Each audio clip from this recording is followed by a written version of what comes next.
오늘 우리에게 주신 하나님 말씀은 열왕기상 16장 30절에서 33절까지 말씀 함께 읽겠습니다. 열왕기상 16장 30절에서 33절입니다. 구약성경 544페이지 함께 읽겠습니다. 오므리의 아들 아합이 그 이전의 모든 사람보다 여호와 보시기에 악을 더욱 행하여 느밧의 아들 여로보암의 죄를 따라 행하는 것을 오히려 가볍게 여기며 시돈 사람의 왕 엣바알의 딸 이세벨을 아내로 삼고 가서 바알을 섬겨 예배하고 사마리아에 건축한 바알의 신전 안에 바알을 위하여 제단을 쌓으며 또 아세라 상을 만들었으니 그는 그 이전에 이스라엘의 모든 왕보다 심히 이스라엘 하나님 여호와를 노하시게 하였더라. 아멘. 이 새벽에 예배하신 은혜가 우리 성도님들과 함께 하시기를 예수님 이름으로 축복합니다. 아멘. 자, 열왕기상 우리가 지금 계속 읽고 있습니다. 읽으면서 이상하다고 생각되는 것이 있습니다. 하나님이 그렇게 우상숭배를 싫어하는데 왜 그토록 이스라엘 왕들은 우상숭배를 포기하지 못할까? 이상하지 않습니까? 그 우상숭배를 리드하고 있는 왕들도 문제지만 그 우상숭배를 백성들이 좋아하기 때문입니다. 백성들이 우상숭배를 즐겨하고 그것을 좋아하기 때문에 백성들의 마음을 얻기 위해서는 그 왕들이 포기할 수 없는 겁니다. 자, 그렇다면 왜 백성들은 우상을 포기하지 못할까? 우상숭배를 왜 버리지 못할까? 그것은 우상을 섬기면, 특별히 가나안 지역에서 우상을 섬기면 농사를 잘 지을 것 같고, 농사를 잘 지으면 부자로 잘 살 것 같고, 그 마음을 포기하지 못하는 것입니다. 이렇게 대한 물질에 대한 이 욕심이 사람의 마음을 하나님으로부터 멀리 한다는 것, 그렇게 쉽게 하나님으로부터 마음을 빼앗을 수 있다는 것을 마귀는 너무나 잘 압니다. 그리고 이 물질에 대한 욕심 때문에 너무나 많은 사람들이 그동안 쉽게 넘어왔다는 것을 잘 압니다. 오죽했으면 마귀가 광야에서 금식하며 기도하고 있는 예수님에게 이런 똑같은 시험을 하겠습니까? 네가 나한테 절하면 세상 영광 다 주겠다, 이런 유혹하지 않습니까? 여러분, 예수님도 똑같은 유혹으로 넘어뜨리려 했던 마귀입니다. 그러면 우리는 오죽하겠습니까? 더 하겠죠. 지금 이스라엘 백성들은 여지없이 그 유혹에 넘어가고 있는 것입니다. 가나안 땅에 이미 살고 있는 사람들 보니까 바알을 섬기더라 이겁니다. 바알을 섬겼더니 농사를 잘 짓고 잘 사는 것처럼 보인다 이 말입니다. 그래서 그 우상들을 다 받아들입니다. 그리고 동시에 전쟁에 능하신 여호와 하나님도 포기할 수 없었던 겁니다. 농사는 잘 짓고 싶고 재물은 잘 갖고 싶어서 바알을 섬기긴 하지만 전쟁에 능하신 여호와 하나님도 자기를 지켜주실 것을 믿으니까 한편으로는 포기하지 못하는 겁니다. 두 개를 다 붙잡고 싶은 거죠. 그런데 여러분, 하나님과 우상을 함께 섬길 수 없는 겁니다. 이것은 하나님을 섬기는 것이 아닙니다.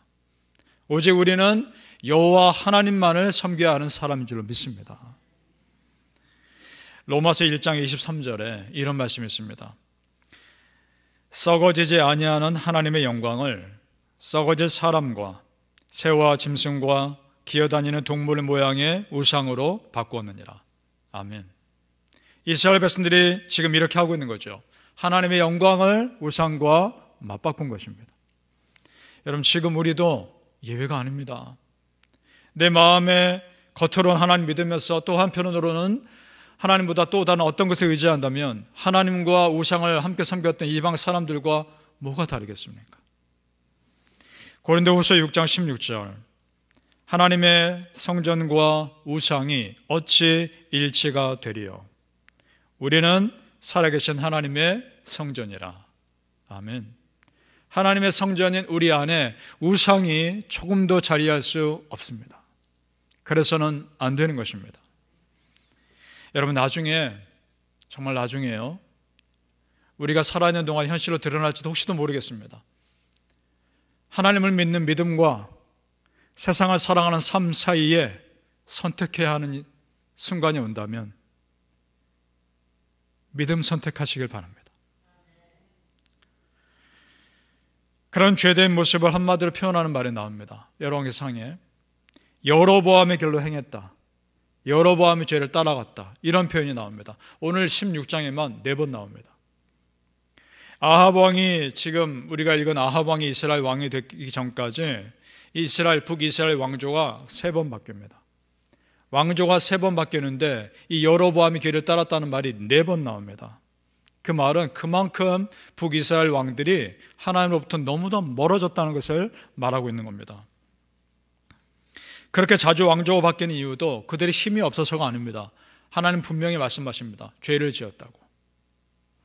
자, 16장 오늘 12절과 13절을 보겠습니다. 제가 읽습니다.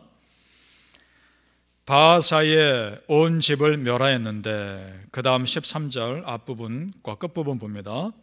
이는 바하사의 모든 죄와 그의 아들 엘라의 죄 때문이라. 이스라엘의 하나님 여호와를 노하시게 하였더라. 아멘. 따라서 여러분, 우리가 하나님만 정말 잘 믿고 섬기면 나머지 우리의 삶은 하나님께서 책임져 주시리라 믿습니다. 하나님께서 채워주시리라 믿습니다. 우리가 분명히 할 것이 있습니다. 마음의 주인이 하나님이 아니라 또 다른 어떤 것이면 그것이 곧 우상인 것입니다. 영적인 세계에서는 중간지대가 없습니다. 하나님 섬길 것인가, 세상 섬길 것인가, 둘 중에 하나입니다. 우리는 하나님 섬기는 사람입니다. 여호수아가 죽기 전에 이런 유언을 하죠. 여호수아 24장 15절. 만일 여호와를 섬기는 것이 너희에게 좋지 않게 보이거든 너희 섬길 자를 오늘 택해라. 오직 나와 내 집은 여호와를 섬기겠노라. 아멘. 이것이 우리의 고백이 되길 바랍니다. 그리고 이것이 여러분의 자손들에게 물려주는 믿음의 유산 되시길 바랍니다. 바라는 우리 성도님들, 우리 마음의 기본 자세 다시 가다듬고 정말 여호와 하나님을 온전히 섬기실 수 있기를 예수님의 이름으로 축복합니다. 북이스라엘에 세워진 아합 왕, 이 아합 왕은 북이스라엘 모든 왕보다 가장 악한 왕이었습니다. 그리고 그의 아내 이세벨 왕비도 가장 악한 왕비였습니다. 이 왕과 왕비로 인해서 이전의 우상숭배와는 차원이 다른 또 다른 너무도 악한 우상숭배가 이스라엘에 만연하게 됩니다. 특별히 바알 우상입니다. 바알은 태양의 신이요, 농사의 신이요, 비와 바람의 신이요, 그러니까 농사를 짓는데 필요한 모든 힘을 가지고 있는 신으로 믿어졌던 그런 신입니다. 이스라엘 백성들이 그 바알 신을 좋아하며 따르기 시작했던 겁니다. 그래서 아합 왕이 바알 우상의 중심지였던 시돈 땅, 그곳에서 그 땅의 왕의 딸을 자기 아내로 맞이합니다. 그 여인이 바로 이세벨입니다. 우리 30절과 31절 함께 읽겠습니다. 시작. 오므리의 아들 아합이 그 이전의 모든 사람보다 여호와 보시기에 악을 더욱 행하여 느밧의 아들 여로보암의 죄를 따라 행하는 것을 오히려 가볍게 여기며 시돈 사람의 왕 엣바알의 딸 이세벨을 아내로 삼고 바알을 섬겨 예배하고, 엣바알은 바알의 사람, 바알과 함께 이런 뜻입니다. 어느 정도인지 짐작이 되죠. 그런데 여러분, 사실 이전부터 바알 숭배가 있었습니다. 이때부터 시작된 것이 아니라, 여러분 그걸 어떻게 할 수 있느냐? 바알의 형상이 송아지 형상입니다. 여러분, 여로보암이 처음에 북이스라엘 왕이 됐을 때 베델과 단에 제단을 세우고 그곳에 세운 형상이 무엇인지 여러분 다 아시죠? 송아지 형상 아닙니까? 하나님이라 겉으로는 말했지만 실제로는 바알의 형상을 세워놓고 있었던 겁니다. 그때부터 시작된 거죠. 세상 물질과 탐욕의 상징 송아지 형상 바알이었던 겁니다. 여러분, 지금 이 세상도 그것이 있다는 걸 아십니까? 저 맨하탄 월가의 증권거래소 앞에 송아지 형상에 있는 거 보셨습니까? 그게 언제 세워졌나요? 1987년에 주가가 사상 최대치로 폭락한 적이 있었습니다. 그걸 블랙 먼데이라고 부릅니다. 그때 굉장히 많은 사람이 자살하기도 하고 충격을 받죠. 그러니까 투자자들이 굉장히 다운되었을 때 다시 주식이 회복돼서 다시 잘 살길 바라는 마음으로 세운 것이 그 송아지 형상입니다. 송아지 형상의 바알을 숭배하며 잘 살길 바랬던 그 당시 사람들과 뭐가 다릅니까? 그 바알 숭배가 아합 왕과 이스라엘 왕비 때 더욱 강해지면서 또 하나 그들이 악한 죄를 저지르는 것이 뭐냐? 하나님 믿는 사람을 박해하기 시작합니다. 그래서 이때 선지자 엘리야가 오죽하면 이런 말을 할까요? 하나님, 오직 나만 남았습니다. 그렇게 하나님 앞에 하소연하니까 하나님께서 뭐라 말씀하십니까? 아니다. 바알에게 무릎 꿇지 않은 7천 명이 남아있다 하면서 그에게 용기를 주십니다. 그런데 여러분, 고고학자들이 발굴을 했습니다. 고고학자들이 발굴해서 유물을 보니까 아합 왕 시대 유물인 겁니다. 거슬러 올라가 보니까. 그런데 그 유물을 통해서 알 수 있는 게 뭐냐? 이 당시가 경제적으로 상당히 풍요로웠다는 겁니다. 그리고 군사적으로도 상당히 강한 나라였다는 것을 보여준 유물들이 나오더라는 겁니다. 무슨 말입니까? 물질의 풍요로움에 취해서 영적인 타락을 서슴지 않은 시대였다는 것입니다. 이 시대에 엘리야 선지자가 외로운 믿음의 싸움을 했던 것이죠. 여러분, 잘 살지 말라는 것이 아닙니다. 물질이 우상이 되지 말아야 한다는 것입니다. 겉으로는 하나님 섬기면서 속으로는 바알을 섬겨서는 안 된다는 것입니다. 우리 안에 두 주인이 있을 수는 없다는 것이죠. 마태복음 6장 24절 이런 말씀이 있습니다. 한 사람이 두 주인을 섬기지 못할 것이니 너희가 하나님과 재물을 겸하여 섬기지 못하느니라. 고린도전서 10장 21절 너희가 주의 잔과 귀신의 잔을 겸하여 마시지 못하고 주의 식탁과 귀신의 식탁에 겸하여 참여하지 못하리라. 아멘. 여러분, 하나님은 나의 필요를 채우기 위해 존재하는 분이 아닙니다. 하나님은 나를 풍요롭게 위해서만 존재하는 분이 아닙니다. 오히려 반대입니다. 내가 하나님의 필요를 위해 쓰임받기 위해 존재하는 사람입니다. 믿으십니까?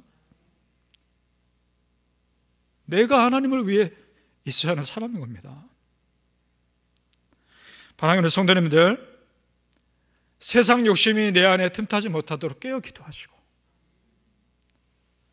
언제나 어떤 상황에서나 하나님 선택하는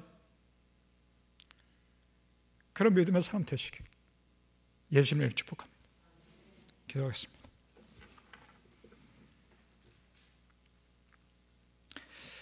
아버지 하나님, 하나님 선택하게 하여 주옵소서. 저 금송아지 물질에 마음 뺏기지 않게 도와주시고 언제나 하나님 선택하여 하나님 기쁘게 하는 사람들 되게 하여 주옵소서. 마지막 날에, 정말 마지막 날에 하나님께서 우리를 품어주시며 잘했다, 착하고 충성된 종아, 네가 믿음 지켰구나, 네가 믿음 지켰구나, 그 말을 들을 수 있도록 우리 성도님들 붙잡아 주옵소서. 감사하며 예수님의 이름으로 기도합니다. 아멘. 하늘에